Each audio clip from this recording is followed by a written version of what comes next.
ঘুম থেকে তো অনেকক্ষণই উঠে বসে আছি, কিন্তু বিছানা থেকে নামার যে অলসতা সেটা কাটিয়ে উঠতে পারছি না। দেখতে দেখতে 4:12 বেজে গেল, কিন্তু বিছানা থেকে নামতে পারছি না। এদিকে তো জিমি মহারাজ ঘুমিয়ে আছে, সারা রাত চোখ ধরে। আজকে রবিবার, আর রবিবার দিন কিন্তু ছুটির দিন। এটা কথাই কিন্তু সবাই বলে ছুটি, হ্যাঁ ছুটি সবার থাকে, স্কুল কলেজ যত কিছু সমস্ত কিছুই ছুটি থাকে, কিন্তু আমাদের যে বউদের পরিবারের কাজ, সেই কাজের না কোনো বেতন আছে না কোনো ছুটি ছাটা আছে।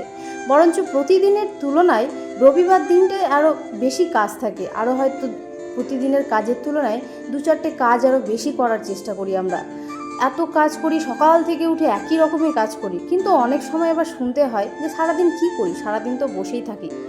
না না, এটা অনেকেই বলে, এটা আমার ক্ষেত্রে নয়, এটা অনেকের ক্ষেত্রেই কিন্তু অনেক কেউ বলে। তো সেক্ষেত্রে আমি বললাম, তো সকাল সকাল ঘুম থেকে উঠে একের পর এক কাজ করতে করতেও কিন্তু ছাদে পুজো করতে উঠতে উঠতে আমার প্রায় সকাল হয়ে গেছে। সূর্য মহারাজ কিন্তু উঠে পড়েছে ঠিক সাইডে, পূর্ব দিক থেকে। তো আমি তো আমার কাজ করবো, সূর্য মামার কাজ করবে। তারপর তো চলে গেলাম ঠাকুর ঘরে, পুজো পাঠের পালা, ফুল সব কিছু জোগাড় করে পুজো পাঠটা কমপ্লিট করে তারপরে তো আবার আছে নিচে কাজ।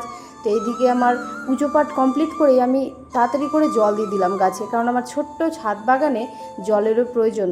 আর সব দিকেই দেখতে হয়, একটা বাড়ির বউকে কিন্তু সব দিকেই দেখতে হয়। আর এই যে আমার ছেলে তো খুব বদমাশি করছিল, ঘুম থেকে উঠে ব্রাশ করবে না বলছিল, তাই শুয়ে পড়েছিল। আমি তাকে শুয়ে শুয়ে ব্রাশ করিয়ে দিয়েছি। তারপর ছেলে মা মিলে একটু জল খেয়ে নিলাম। দেখতে দেখতে এদিকে আমার প্রেশারের সিটিটাও পড়ে গেছে, যেহেতু ছোলার ডাল আর লুচি হবে আজকে সকালের রবিবারের মেনু। ছেলের স্নান কমপ্লিট, বাবার সাথে স্নান করে নিয়েছে আমার ছেলে তার বাবার সাথে।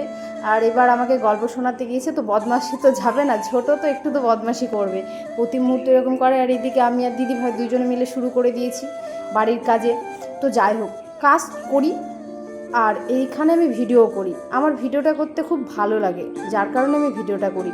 তবুও অনেক সময় অনেককে বলে যে সারাদিন আমি কি করি, সারাদিন তো ফোন নিয়ে শুধু ভিডিওই করি, তাহলে বাড়ির কাজগুলো কি তারা এসে করে দিয়ে যায়, না আমাকেই করতে হয় বাড়ির কাজগুলো? সেটাই আমি বুঝে উঠতে পারি না।